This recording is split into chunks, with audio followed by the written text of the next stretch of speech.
Celebrations are just days away and, like many others who are gearing up to attend street parties to mark the Queen's Jubilee, Prince Harry and Meghan Markle and their 2 children are also preparing for the big weekend, which will be the first time they've stepped on British soil as a family since their shock 2020 departure from the royals. But, while it's set to be a momentous occasion, an insider has revealed that following so much scandal since their move to California, Meghan in particular has been having to mentally prepare to return.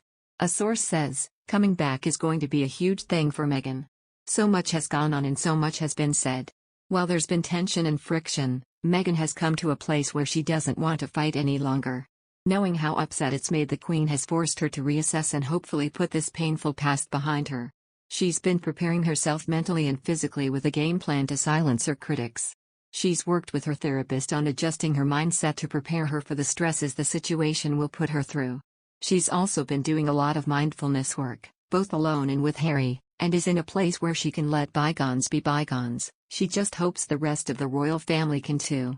Harry has previously revealed how therapy has helped him cope since they dramatically quit royal life, saying it had equipped me to be able to take on anything, and left him feeling he could lift my head and be a bit more free.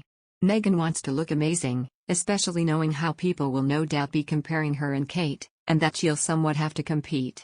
She's been doing reformer Pilates almost daily, and focusing heavily on strengthening her core.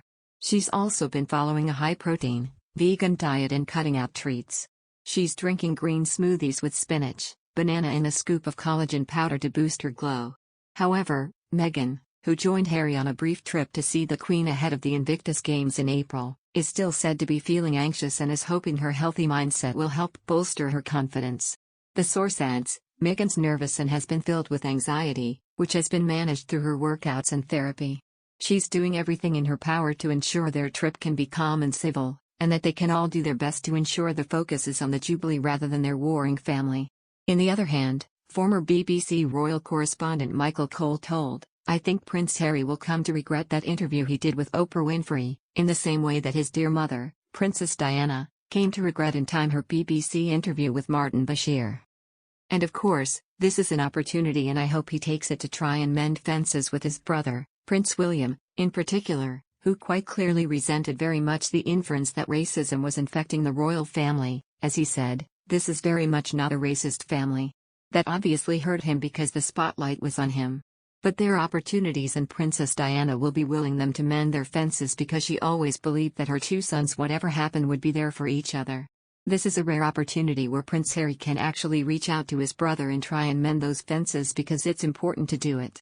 Meanwhile, Mr. Cole also told GB News To The Point show with Patrick Christie's that he suspects Harry and Meghan could christen Lilibet while they are in the UK.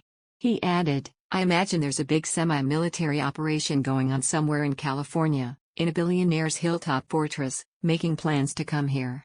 They're going to be bringing their 2 children, of course, Archie and their daughter Lilibet, and this will be the first opportunity they'll have had to introduce their daughter to Her Majesty the Queen. I suspect they'll take the opportunity while they're here to have the child christened, baptized at St. George's Chapel, Windsor. And they'll have to be rather circumspect about the way they presented themselves while they're here. The British don't go in for booing, they are far too polite for that, but the way things have worked out since they exiled themselves to California haven't been entirely well received in this country.